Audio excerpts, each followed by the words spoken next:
Activating Republic Navy Holo Record, identification number 009. Holo Record topic, Creation of a Sith. Chronicler's note. This report was submitted to the Jedi Archives by Jedi Asno Chuozulo of the Republic Navy. Ever since I could remember, we were trained to fight Sith.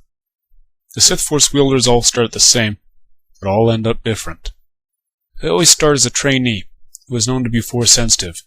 Those who survive the first trials become acolytes. The acolytes then go on to train night and day until they are broken, whereupon they become nearly mindless and are known as adepts. The adepts are then trained well enough to survive and endure so much torment that they no longer feel pain. While the torment continues, their minds are molded into a new weapon for the Sith. The adepts train even harder, which then means that they become apprentices to the other Sith Masters, and then trained even further from there.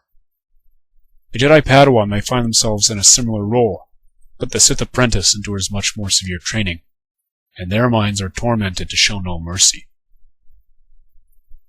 When the apprentices complete their training with their Sith trainers, that is when they become true Sith. Their minds fully awaken to the beasts of chaos.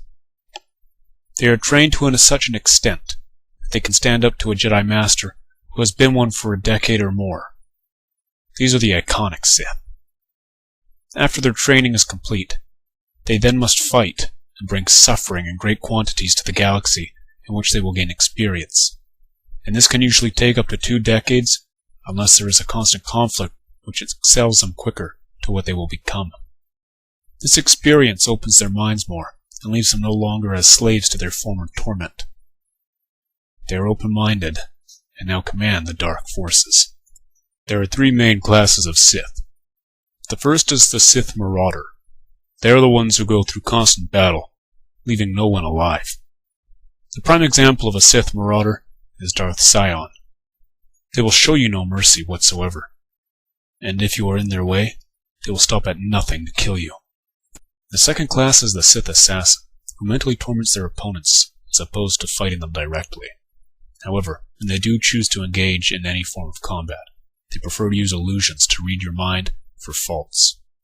They not only absorb your emotion, but also your excess force energy, which makes them stronger. It is said that when they kill an opponent, they absorb the very essence of their victim, making them stronger on the inside. The third and final class are the Sith Lords, who constantly train in the Force.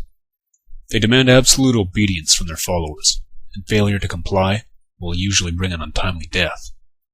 The Sith Lords are known as the strategists, and are often seen crushing their enemies with political struggles and riots, rather than by sheer force. The Sith Lords are elusive, and sometimes hide in the community to stir up trouble, and will rarely enter combat. However, when they are prompted to do so, they can single-handedly crush a Republic trooper squad within seconds. Above all of the Sith is the greatest mutation that the dark side can bring. That is the main leader of all of them, and this is one of the Sith who has earned the right of all the others to survive and lead them to battle. This is one of the Sith that you will want to face with an army of Jedi Masters and elite Marines at your side. The best way to avoid a Sith is to not get in their way, but if you must engage them, ask yourself this: are you really up for the task? That concludes Republic Navy Holo Record, identification number 009.